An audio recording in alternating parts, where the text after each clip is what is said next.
Assalamualaikum warahmatullahi wabarakatuh. Halo guys, I'm Raka Ahmad Kafi from English Literature Unisma Bekasi, and in this video I want to share to you about a community.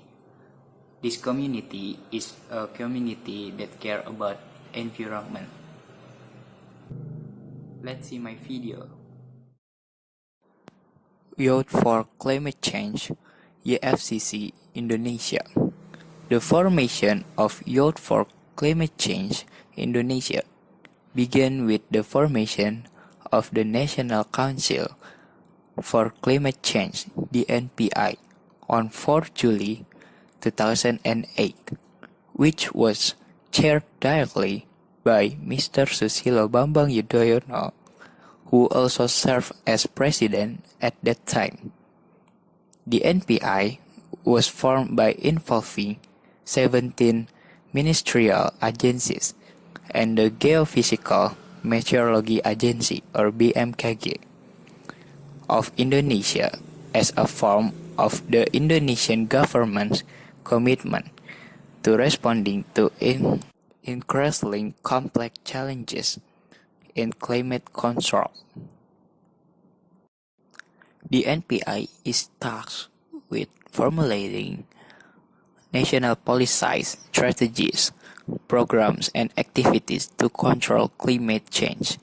In addition, the DNPI is tasked with coordinating activities in the implementation of climate change control activities, which include adaptation, mitigation, technology transfer, and funding, formulating policies on carbon trading mechanisms and produce, as well as monitoring and evaluating the implementation of policies on climate change control. As a form of the NPI's responsibility in carrying out its duties above, the Youth for Climate Change program was held, which was first held on 28 until 30 October 2011 at Bukit Golf, Sawangan. The Youth for Climate Change program is held annually on 9 until 11 November 2012. The Youth for Climate Change was held again in Sawangan, Depok, with the theme "The Spirit of Heroism in the Middle of a Different Climate."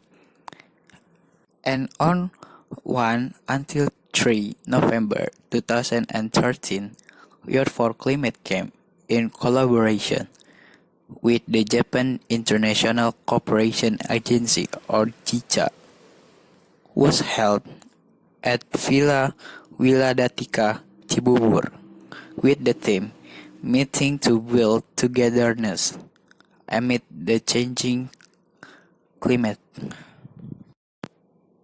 Youth for Climate Change Indonesia was formed with the aim of inviting youth to inherit the spirit of nationalism and to create a nationalist spirit in concern for the environment, especially climate change, to invite youth to explore the values of each other's religions to become the basis of motivation for caring and nationalism, and to provide opportunities for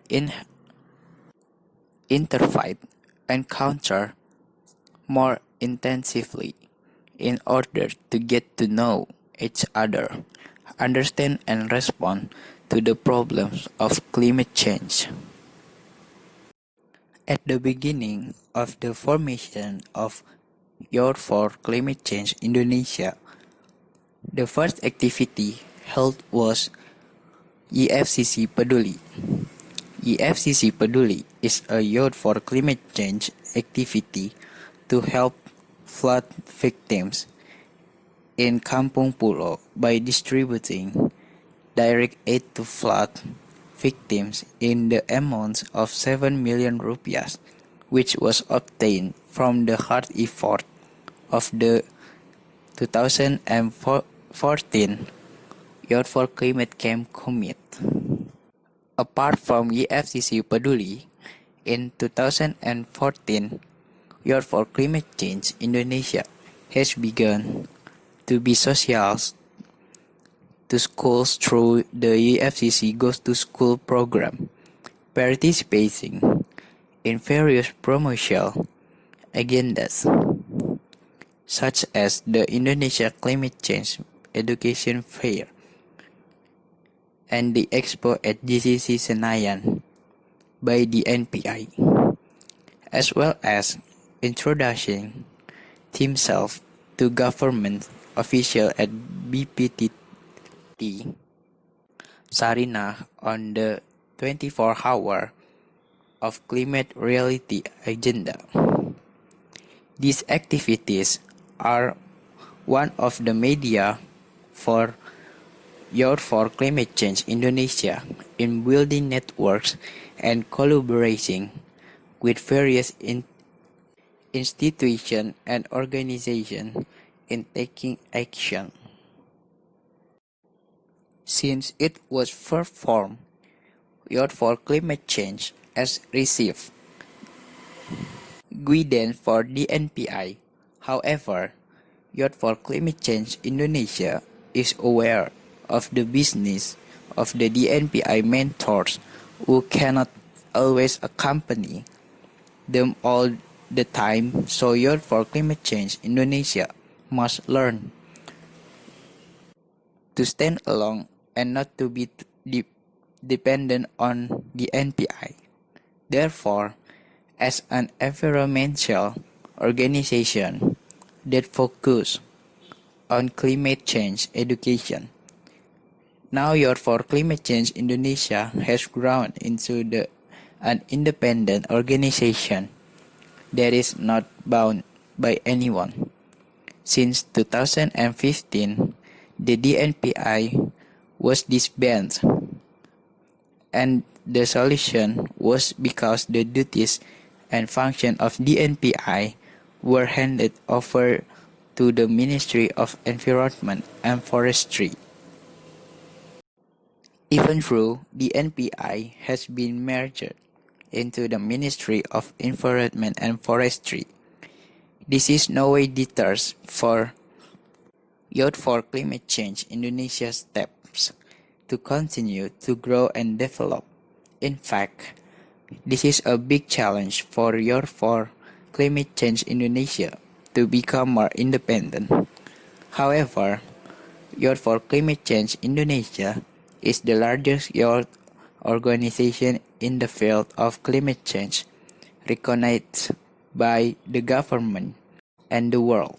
This is further strengthened by the introduction of Youth for Climate Change Indonesia in the international agenda in Paris, so that Youth for Climate Change Indonesia is not only the spotlight in Indonesia, but also in the spotlight of various international institutions.